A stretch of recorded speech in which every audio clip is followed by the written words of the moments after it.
Welcome to the symposium in remembrance of Rudolf Ahlswede. Thank you that you all were unable to take part at this symposium. I want to thank the University of Bielefeld, the Department of Mathematics, and the CIF who make it possible that this symposium take part and who helped very unbureaucratically that Rudolf Ahlswede's work group and his project can be continued. Now Professor Egelhaaf will speak as Vice Rector for Research at the Bielefeld University and member of the CIF Board of Directors.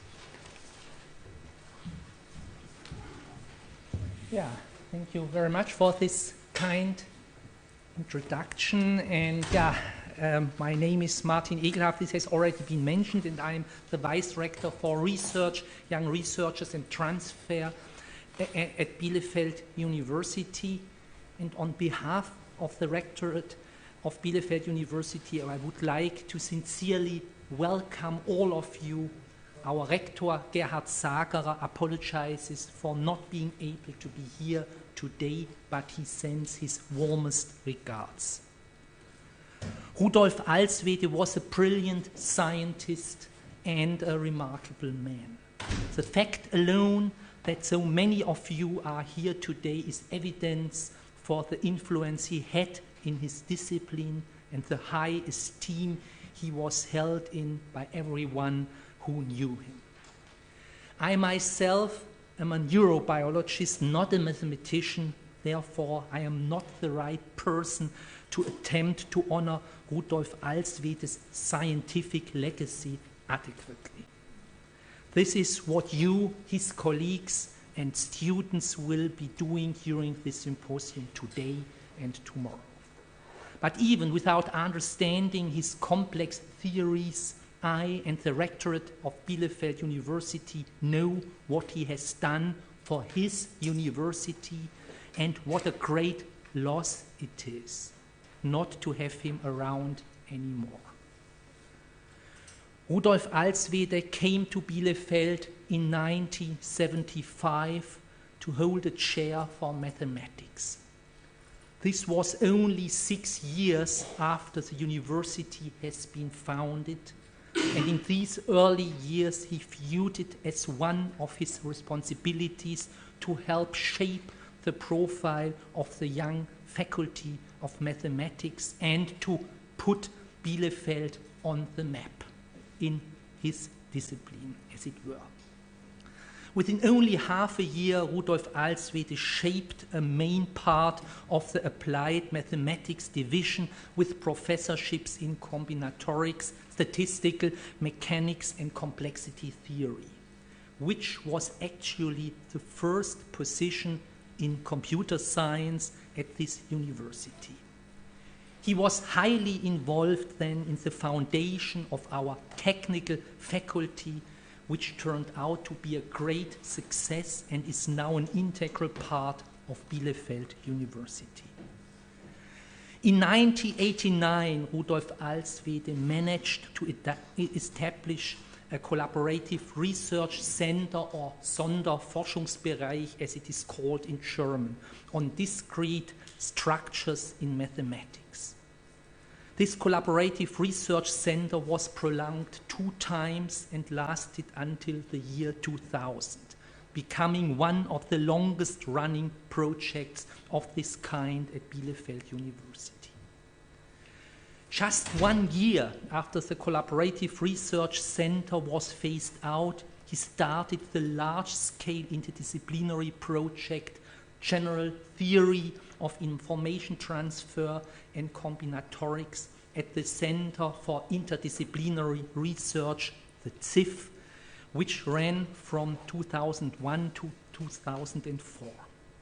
Now the CIF, and you are here now in the CIF, is Bielefeld University's renowned Institute for Advanced Studies, and you are all welcome to submit a proposal for a workshop or some longer-term collaborative research group here. Now back to Rudolf Ahlswede. In his first large-scale project, he brought mathematicians, physicists, biologists, chemists, and linguists to work together very productively, as is illustrated by the more than 1,000 pages of the corresponding volume, which collects all contributions to the project. The CIF project exemplifies a central characteristic of Rudolf Ahlswede, namely that he was very committed to interdisciplinarity. As many of you know, he had a soft spot for philosophy, and in his latest work he was able to put his comprehensive physics knowledge to use when he concentrated on quantum information theory. One of Bielefeld University's founding principles, and of course also the founding principle of the CIF, is interdisciplinarity. People like Rudolf Ahlswede enable the university and the CIF to remain true to this principle. Rudolf Ahlswede took another leitmotif of Bielefeld University quite literally too. And that is the idea of forschungsnahes Lernen, or bringing teaching, in English bringing teaching close to research. However, the way he did it was perhaps slightly unorthodox. When it was not possible to uphold the low teaching load of the early days of Bielefeld University, which was one reason Rudolf Ahlswede had come to Bielefeld in the first place, his solution was to take his research straight to the lecture room. His lectures on information theory now form a core of his 4-volume book on information structure. Clearly then, an appraisal of Rudolf Ahlswede would not be complete, I hope most of you agree, without mentioning the more peculiar side of his personality as well.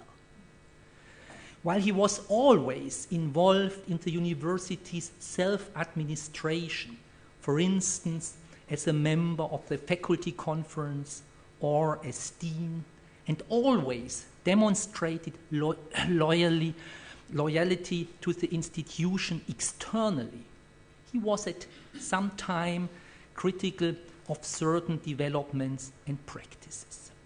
This is in itself not in any way unusual, but the way and the intensity in which he articulated his criticisms sometimes were.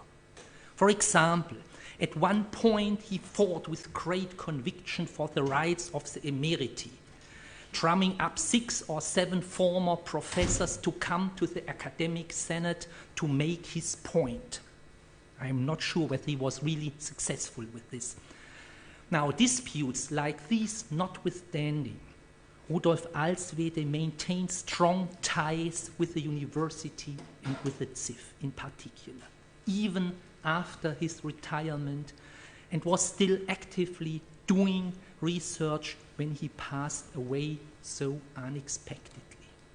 His demise leaves a big gap. What will be remembered of Rudolf Ahlswede are his scientific brilliance, his dedication to research, and his loyalty, which he showed to this university for 35 years. The university is indebted to him and will cherish his name. Thank you.